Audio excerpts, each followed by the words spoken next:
To the top of the hour. Great to have you along, and we've been just kind of talking about some of the resolutions that you might have on your little mind during the course of the coming year. What would you like to do in the year 2018? Some of the things that maybe we need to change about our world. So we're going to wrap it up and just ask you three guys, all practicing attorneys in their own right, all good ones at that, and a brand new year means just all kinds of great things they'd like to be a part of, but if you could change one thing about the good old U.S. of A. that we live in as we start this brand new year, what might it be? What would you like to see changed in your world? Calvin, you want to kick it off? I think I want to see people just care about each other again. I think that we're so polarized, and I think that there's so much hate going on, so much bad behavior going on. I think that we have to be nice with each other, and we got to start caring about each other again. It's funny that when I looked at all the hurricanes that came through and people helping each other and saving each other's lives, it seems like it almost takes a hurricane to bring people together again, because when it comes to anything else, it seems like as a country or as a world that we're splitting up, and we better learn to start caring for each other again. If not, that's going to be our downfall. Return kindness. So don't flip off the guys you're going down Central Expressway because he's going 90 miles an hour. And yeah, I hear you. Kindness, good word. Trey, what comes to mind? Well, you asked me earlier what I'd like to see happen in 2018. I guess this would actually happen in early 2019. I'd like to see the Texas Longhorns win a national championship. He always has got to take it down the sports alley. I do. Well, I spent 32 years of my work here talking about sports. We did win our bowl game. It was a lot of fun. I went to that. Look at the color of his jacket. I know. Look at every place. He's got that burnt orange. I wonder if his underwear is like that for pizza. I do have some. Vince Young is way not too coming much through that information. Door. Yeah, Vince Young is not coming through that door. Oh my gosh! If he does, I'm getting an autograph.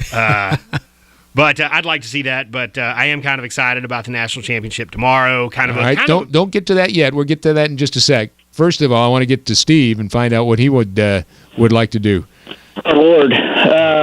I think if everybody in the world or the country could think every day just to be more, and I think maybe this is what Calvin said, just be kinder towards fellow man. Just every interaction you have with people, just try to be kinder and gentler.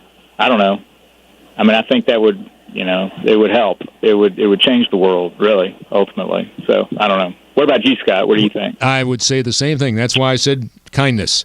The minute Calvin started talking about it, I knew right where he was going, because that to me, one thing, and that's respect, that's transparency, that's everything. Just be kind and be real, and that kind of plays off to what that guy that said what he'd like to see our whole country, and he talked about we need to return eye to eye conversation. And make your bed. Yeah, well, and make your bed. That's true. But how about your kids? You got a couple of young people there. What do they want to see? Well, they're out moving the cars around. I thought they might have been right next to you, so I was just going to say ask them. But no, we'll leave it at that. We got a football game that Trey just mentioned a moment ago, but I think that's a good thing. We can wrap things up. Tomorrow night we find out who's going to be the new national championship or champion in college football. We got the championship game coming up. And we've got a couple of teams from the Southeastern Conference. We've all said for years that that's probably as good as any in college football, and we're going to get a chance to see why tomorrow night. Georgia, Alabama. What do you think? I think Bama. I think Bama. I think Georgia. I'm hoping Georgia. I'm tired of watching Alabama win. I am too. God. I am too, but it's inevitable, isn't it? What do you think, Scott? Well, I think Alabama's going to win. I'm one of the highlights of my career was interviewing and meeting, having a conversation with Bear Bryant years ago, and I remember when he came to the Cotton Bowl. I think it was 82 or 83, something like that. Is when he was finishing up, and that was the thrill of my life. And I think they played against Pitt. I think Dan Marino was in that game. Come to think of it. And didn't have a great game. And Dan, I remember talking to him, and he didn't know whether he was going to play pro football or not. Wow! But he was up at Pitt, University of Pitt at the time. But I remember talking to Bear Bryant. It's one of the it's like when you meet somebody like Vince Lombardi.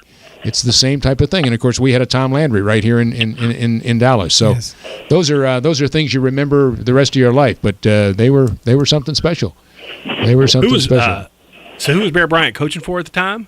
Alabama. Was it Alabama? Yeah. he was the guy. You know, it makes me think about the scene in Forrest Gump where Gump goes to play for Alabama.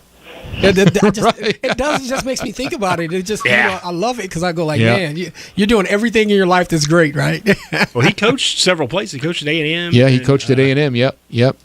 And that was the Junction boys. Remember that? Yeah, all the guys from Junction, Texas. Yeah. And there was just it was that was a lot of football legacy right there. One of my favorite quotes was from Bum Phillips talking about Bear Bryant, and he can take his'n and beat urine, and then turn around and take urine and beat his'n. I always thought that was a great quote. You know, that's a good one. The football coaches. I mean, some of the football coaches that you hear about and some of the stories that they tell. Oh, absolutely. I remember they said Bill Parcells went down to meet Gordon Wood and Brownwood, where I went to college, and Brownwood won a bunch of state championships. But it's funny how this pro coach, Bill Parcells, is going down to meet this legendary Texas coach and spend a weekend with him. And it's just that coaching fraternity, whether it's football, basketball, some of the old coach stories are just great. Oh, yeah, they're great. They all know each other. They all socialize. They all we watch lost each Eddie, other. Yeah, Lamar High School. One of the great coaches, Eddie Peach, passed away about 10 days ago, 2 weeks ago, and another one of those really good guys. And there's some great stories. We could spend a whole week talking about it. Well, we've got to wrap things up, guys. I can't thank you enough. It's great to see. We'll see you next week. You're going to stick around for a few more shows? Of course. Trey, always good to see you. Yeah. If Texas is involved, he'll be there.